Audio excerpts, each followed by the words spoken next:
ఈరోజు భాద్రపద శుద్ధ పౌర్ణమి.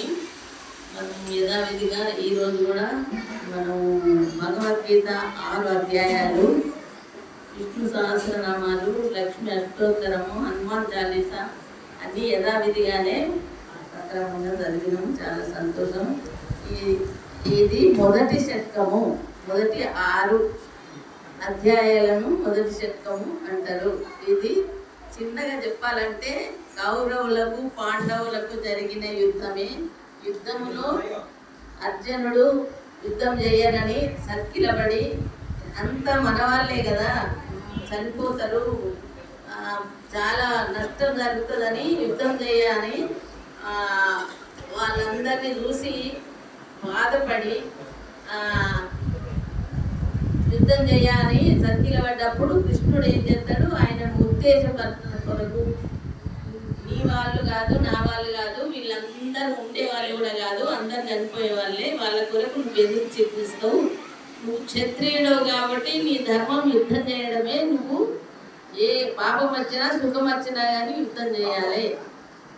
చనిపోతే స్వర్గం అలంకరిస్తావు, బతికితే రాజ్యస భోగాలు అనుభవిస్తావు. కాబట్టి ఈ ధర్మాన్ని నువ్వు నిర్వర్తించమని ఆయనను యుద్ధానికి విముఖుని చేసి ఆ యుద్ధం చేసేటట్టు కృష్ణుని అర్జునుని తయారు చేయడానికి బోధించిన బోధనే ఈ భగవద్గీత.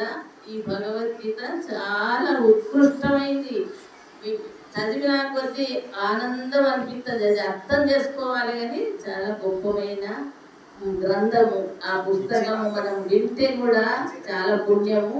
చదువు రాకున్నా కూడా చదివిన వాళ్ళు దగ్గర కూర్చొని వింటే కూడా మనకి ఎంతో ఆనందం అనిపిస్తుంది. అది మహిమగల పుస్తకం. అది ఎంతమంది మహాత్ములు చెప్పినా కూడా, ఎంతమంది దగ్గర విన్నా కూడా మనకు తనివి తీరది. అటువంటి గొప్ప విషయాలు గ్రంథంలా ఉన్నాయి. కాబట్టి మనకు ఒక అనుబంధం కూడా ఇంతవరకు మనం తెలుసుకోలేకపోయినాము. అందుకొరకు మీరందరూ కూడా, మీరెంతో ధన్యాత్ములు, పుణ్యాత్ములు. మోతిగాలి పుణ్యం వలన మీరందరికి కూడా జ్ఞానం వచ్చే ఏర్పాటు చేయడం జరుగుతుంది. ఇక్కడ మంచి మంచి కార్యక్రమాలు జరుగుతున్నాయి. సాముల వారు కూడా వస్తున్నారు, ఎన్నో మంచి విషయాలు చెప్తున్నారు. ఉపనిషత్తులు కూడా అవుతున్నాయి, భగవద్గీత కూడా జరుగుతుంది. మీరందరూ విని తరించాలని కోరుకుంటూ ముగిస్తున్నాను. హరి ఓం తత్సత్. ఇంకెవరైనా ఈ ఉత్సాహంతో మాట్లాడే వాళ్ళు ఉంటే చెప్పండి.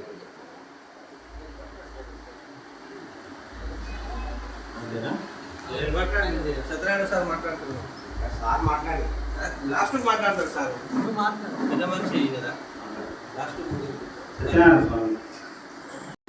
ఈ నెల 24 నుండి 28 వరకు, ఈ నెల 24 నుండి 28 వరకు 5 రోజుల పాటు చిన్మయ మిషన్ ఆధ్వర్యంలో శ్రీ గాయత్రి ఆశ్రమం తంగలపల్లి మరియు శ్రీ మార్కండేయ దేవాలపల్లి వారి సౌజన్యంతో సిరిసిల్ల బయట జ్ఞానయజ్ఞము, గీతా జ్ఞానయజ్ఞము ఏర్పాటు చేయడం జరిగింది.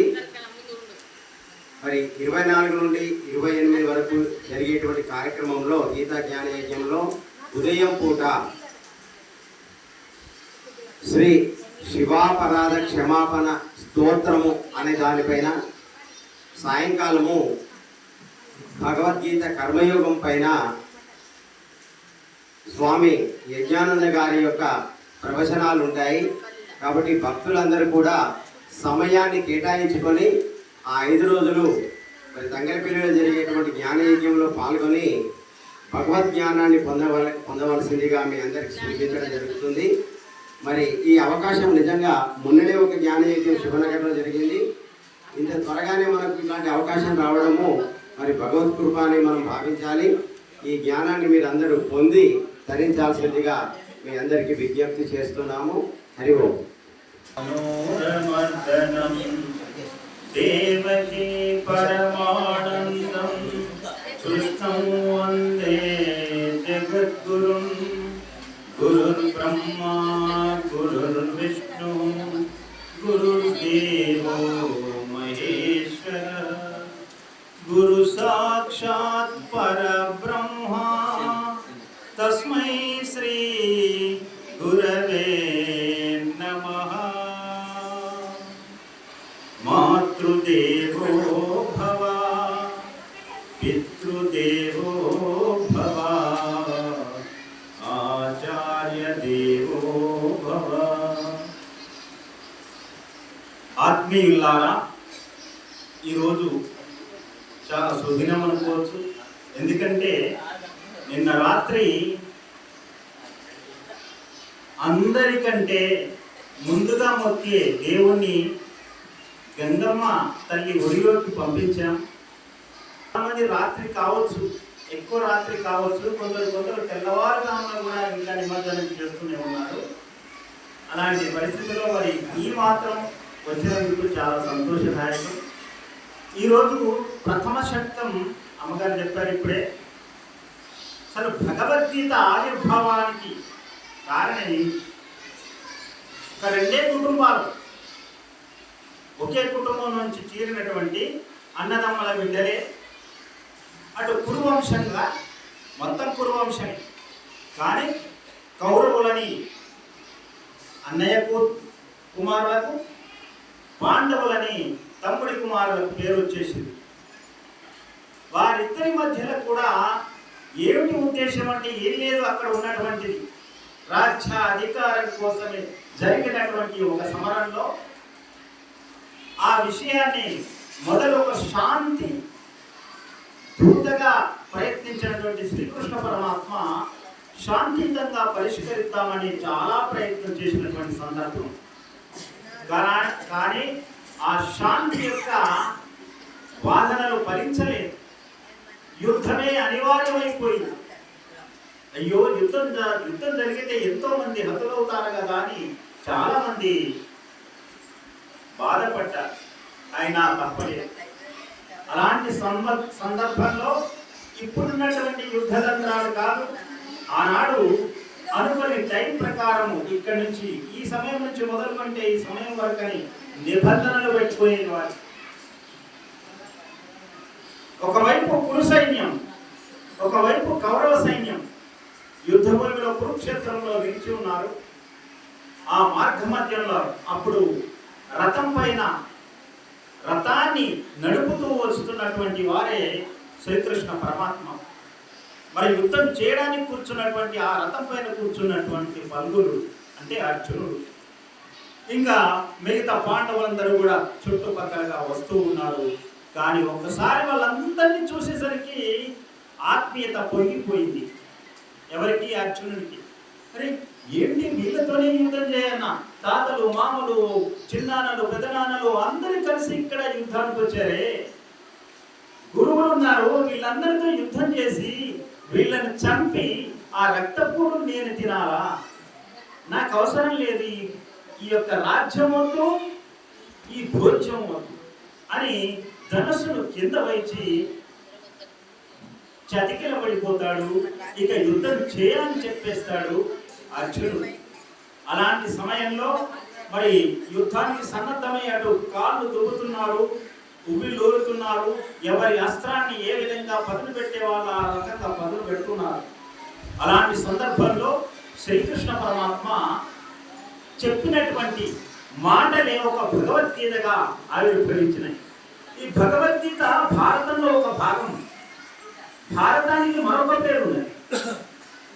ఇది పంచమ వేదంగా ప్రసిద్ధి చెందినటువంటి దానికి పూర్వకాలంలో జయ అని అంటారు. అంటే జయ అనేటువంటి పేరు ఉన్నది. ఈ జయ అనే పేరు చాలా మందికి తెలియకపోవచ్చు. జయ అనే కావ్యం నుంచి, అదే పంచమ వేదముల నుంచి ఒక భాగం మాత్రమే భగవద్గీత. ఆ భాగానికి ప్రాతినిధ్యం ఎందుకు అంటే ఒక్కసారి మనం ఆలోచించండి. ఒక భాగంలో తీసుకున్నటువంటి అందులో 18 పర్వాలు భారతం మొత్తం, మళ్ళీ ఇందులో కూడా 18 అధ్యాయాలే భగవద్గీతలో కూడా. ఒక్కొక్క పర్వానికి ఒక్కొక్క విశేషత. ఆ పర్వాల్లో ప్రతి అంశంలో కూడా భారతదేశంలో ఉన్నటువంటి సాంస్కృతిక జీవిత విధానాన్ని అంతా కూడా ప్రతిబింబించేటువంటి ఇతిహాసం అంటారు దాన్ని. భారతదేశంలో ఇతిహాసాలు రెండే రెండు, ఒకటి రామాయణం అయితే మరొకటి భారతం. ఆ భారత ఇతిహాసంలో భాగమే భగవద్గీత. భగవద్గీత యుద్ధ సమయంలో చెప్పినట్టు చాలా మంది అంటుంటారు. చాలా మంది కాదు, మేధావులు మాత్రమే. ఏమని ప్రశ్నిస్తారంటే యుద్ధంలో ఉన్నారంటారు స్వామి, యుద్ధ సమయంలో 700 శ్లోకాలు ఎలా చెప్పగలిగాడు? అవును, యుద్ధ సమయంలో చెప్పినటువంటి అంశాన్ని ఏ పద్ధతిలో చెప్పారంటే కాల మహిమను తన అదుపులోకి తెచ్చుకున్నాడు. ప్రకృతి యొక్క ప్రకృతిని కూడా అదుపులో పెట్టుకునేటువంటి శక్తి శ్రీకృష్ణ పరమాత్మకు ఉన్నది. ఆ శక్తి అతనికి ఒక్కరికి మాత్రమే ఉంది. అందుకే భగవద్గీతను వినడానికి, కురుక్షేత్రంలో జరిగే సంఘటనలు వినడానికి, చూడడానికి దర్శనం ఇచ్చింది అటు విదురునికి, అటు సంజయునికి. అతనికి ఆ పూర్తిగా దివ్య జ్ఞానాన్ని ప్రవేశింపజేశాడు. అందుకే భారత యుద్ధ రంగంలో జరుగుతున్నటువంటి ప్రతి అంశాన్ని ధృతరాష్ట్రునికి గుడ్డివాడైనా అతనికి చెప్పాడు, సంజయ ఏమైంది, నా కొడుకులు ఎట్లా ఉన్నారు, ఏ రకంగా యుద్ధం చేస్తున్నారు, యుద్ధం నడుస్తున్నదా, యుద్ధం మొదలైందా, ఎక్కడ ఎవరిని కొడుతున్నారని చెప్పాలని అడుగుతూ ఉంటే చెప్పేదంతా కూడా అక్కడ కూర్చుని ఒకసారి కళ్ళు మూసుకుంటే దివ్య నేత్రంతో మొత్తం అక్కడి యొక్క సీన్ అంతా అంటే అక్కడ జరుగుతున్న దృశ్యాలన్నీ కూడా కనిపిస్తాయి సంజయుడు. ఆ సంజయుడు ధృతరాష్ట్ర మహారాజుకి చెబుతూ పోతుంటాడు. ఇదే అందులో ఈ చెప్పినటువంటి విషయాలన్నింటినీ కూడా ఏకరూపంగా ఇంతకుముందు మనం చెప్పుకున్నాం. భవిష్యత్తులో ఒకసారి ఈ యొక్క భారతాన్ని ఎవరు రాశారబ్బంటే నిన్న గంగమ్మ తల్లికి చేరుకున్నాయని రాశారు. ఎవరు? విఘ్నేశ్వరుడు రాశారు. కాబట్టి దానిలో తప్పులు దొరలేటువంటి అవకాశం లేదు. వ్యాఖ్యానంలో తప్పులు దొరుకుతాయి కానీ భారతంలో ఉన్నటువంటి శ్లోకాన్ని, భగవద్గీతలో ఉన్న శ్లోకాలకి తప్పులు దొరికే అవకాశం లేదు. అందుకే శబ్దాన్ని ఉచ్చరించే పద్ధతిని స్పష్టంగా చెప్పాలని చెప్పి పదే పదే వాక్పుస్తాడు వేద వాంగ్మయం చదివినటువంటి వాళ్ళు. ఎందుకంటే అనుదాత్తాలు ఉదాత్తాలు అనే సంస్కృత వ్యాకరణంలో ఉంటాయి. అనుదాత్త ఉదాత్తులు అంటే ఎక్కడ పదాన్ని హెచ్చాలి, ఎక్కడ తగ్గించాలి అనేటువంటి పద్ధతులు ఉంటాయి. ఆ పద్ధతిలో చదివినప్పుడే దాన్ని ఉచ్ఛ్వాస నిశ్వాసాలతో మనం శబ్దాన్ని అంటున్నప్పుడు కూడా శరీరంలో ఉన్నటువంటి రక్త ప్రసరణాలు కూడా చక్కగా మార్పు చెందుతూ ఆరోగ్యపరమైన స్థితిని శరీరాన్ని కూర్చేటువంటి శక్తి భగవద్గీతకు ఉంది. కొందరు కంప్యూటర్లు పెట్టుకున్నారు. కంప్యూటర్లు పెట్టి ఈ ఆధునిక శాస్త్రవేత్తలు ఏం చేశారు? పరిచయం చేశారు. భగవద్గీత శ్లోకాన్ని చదవండి చూద్దామని పరిశీలన చేస్తే ఆ శబ్ద తరంగాలు ఏ పద్ధతిలో పనిచేస్తున్నాయంటే భగవద్గీత పారాయణ చేసినప్పుడు బ్లడ్ ప్రెషర్ అంటాం మనం, దాన్నే బీపీ అంటుంటాం. అంటే రక్త ప్రసరణ జరిగేటువంటి విధి విధానాలు అవన్నీ కూడా ఒక పద్ధతిలో క్రమ పద్ధతిలో జరిగేటువంటి అవకాశం కనిపించింది. అదే ఈ గ్రంథంలో ఉన్నటువంటి మహత్తు. ఎంత కోపమైన రాని, ఎంత అహంకారమైన పెరగని ఒక 2 శ్లోకాల ముందు వేసుకోండి, అప్పుడు వెంటనే మన యథాస్థితిలోకి వచ్చేస్తారు. కారణం అందులో ఉన్నటువంటి మహిమ అటువంటి. కాబట్టి భగవద్గీతను చదవడానికి ప్రతి ఒక్కరు ప్రయత్నం చేసి ముందుకు సాగాలి, చదవాలి. చదివి అర్థం చేసుకోవడానికి సమయం పట్టవచ్చు, కానీ చదవడం అయితే మొదలు నేర్చుకోండి. చదవడం నేర్చుకుంటే దానిలో ఉన్నటువంటి అర్థ తాత్పర్యాలన్నీ కూడా సజావుగా తర్వాత మనకు అర్థమయ్యేటువంటి పరిస్థితి వస్తుంది. కాబట్టి మనం ఒకటే గుర్తుపెట్టుకోండి, వచ్చేటప్పుడు ఒట్టి చేతులతోటే వచ్చాం, పోయేటప్పుడు ఒట్టి చేతులతోటే వెళ్తాం. ఈ మధ్యలో ఉన్నటువంటి ఈ సమయం అంతా కూడా జీవన విధానం అంటాం. ఈ జీవన విధానంలో జరిగేటువంటి సమస్యలు, ఒడిదుడుకులన్నీ కూడా వీటికి తొందరపడి లొంగకుండా ఆధ్యాత్మిక శక్తి ఉంటే సమస్యలన్నీ కూడా పరిష్కారం అయ్యేటువంటి మార్గం మీకు దొరుకుతుంది. అలాంటి సందర్భంలోనే మానసిక స్థైర్యం సమకూరుతుంది, మానసిక ధైర్యం మీకు కోరుతుంది.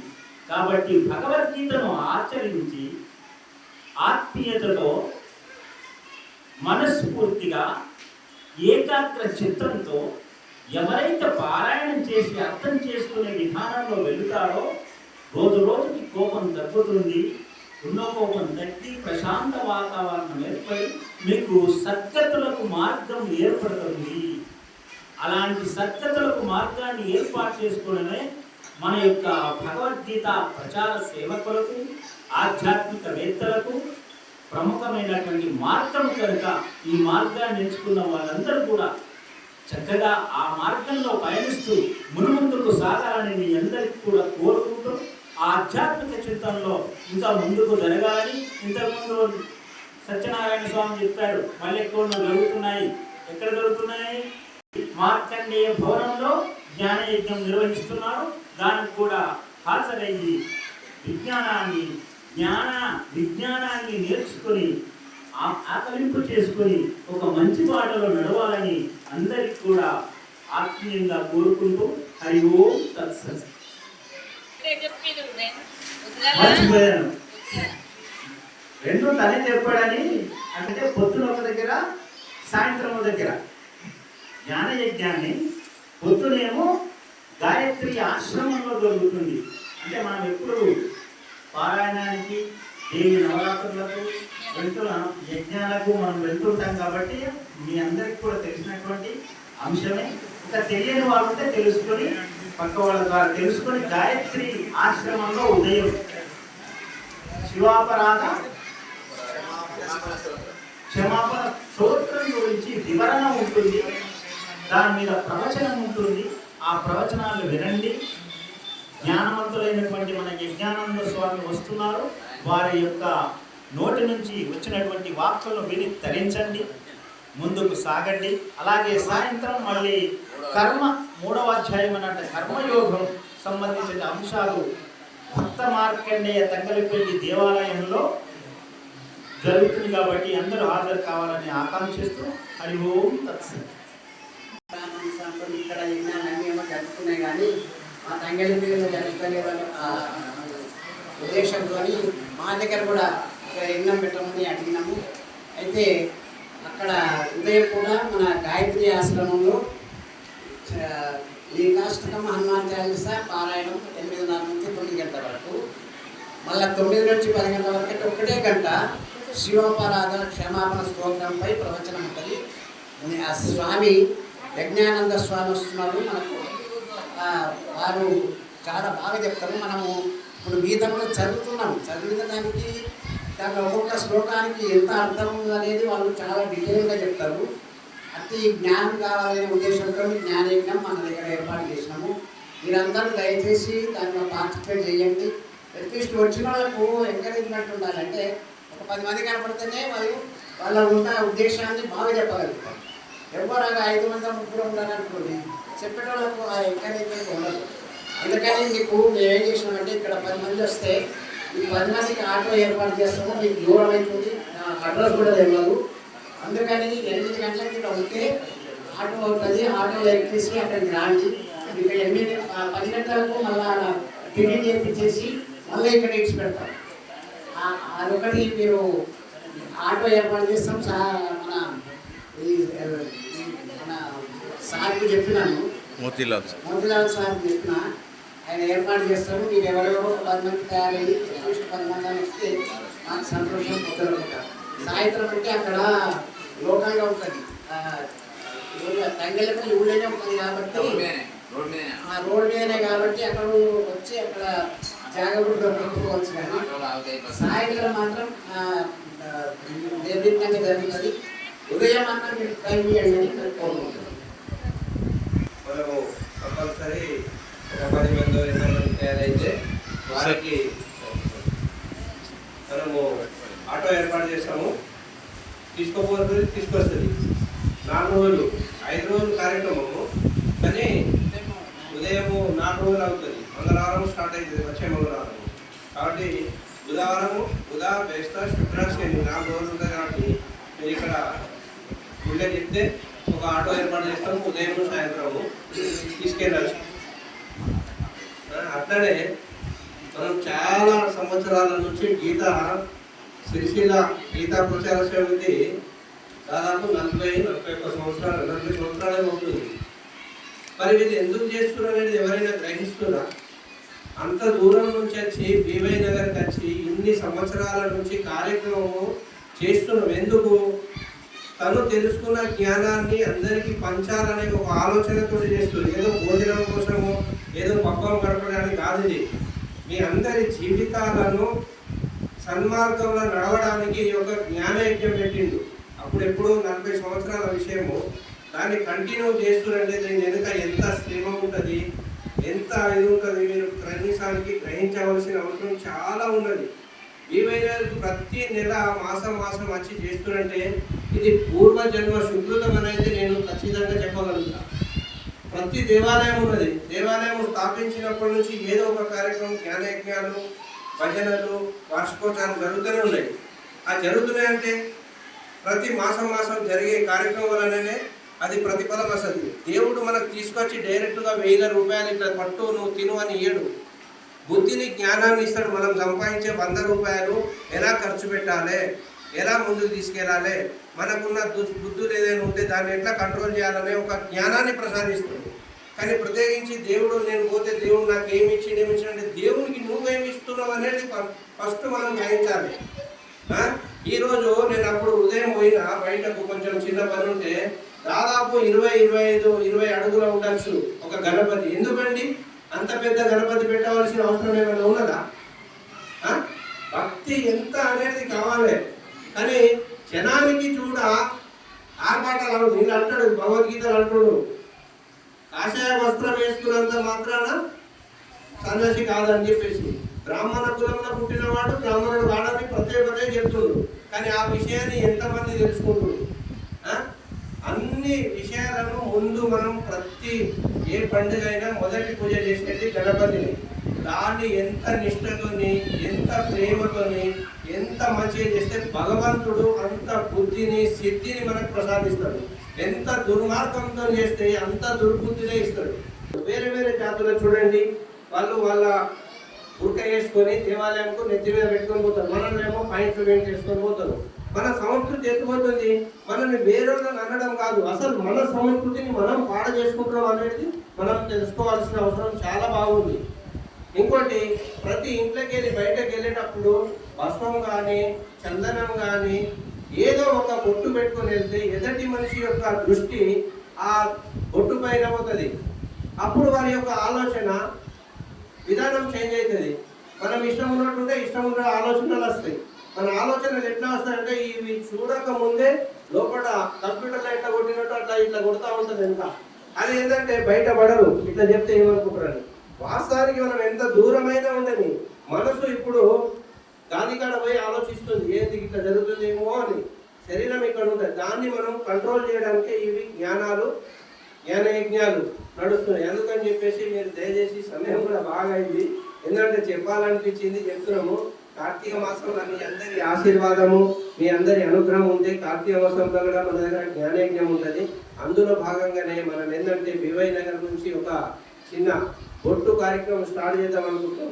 ఇంటింట తిరిగి బొట్టు అనేది, బొట్టు యొక్క మన సంస్కృతి, బొట్టు ఎందుకు వచ్చింది దాని గురించి కూడా మనం తెలుసుకోవాల్సిన అవసరం ఉంది. ఏదంటే బొట్టు పెట్టుకుంటలేదు కాబట్టి దాన్ని మనం పెట్టుకోవాల్సిన అవసరం ఉంది. మన జాతిని, మన సంస్కృతిని మనమే కాపాడుకోవాలి. మీరు బంగ్లాదేశ్ గురించి వినండి, యూట్యూబ్ కాదు, దేశాన్ని ఎవరు రక్షిస్తాడో వారిని ఎంబడ మనం పలకాలి. గీతా ప్రచార సమితి ఎవరు నడిపిస్తారో, ఎవరు ఎంబడున్నాడంటే మనం వాళ్ళ ఎంబడ నడవాల్సిన అవసరం ఉంది. వాళ్ళతో మనకేం లేదు భేదాలు. మనం వాళ్ళ వెంబడ నడిస్తే మనల్ని చూసి ఇంకోటి నడుస్తుంది. అందుకని చెప్పేసి దయచేసి మనం అందరం మన దేశాన్ని కాపాడుకోవాలి. వేరే వేరే కులాలకు, వేరే వేరే జాతులకు నంబర్ ఆఫ్ దేశాలు ఉన్నాయి. మనకు ఒకే ఒక భారతదేశం ఉంది.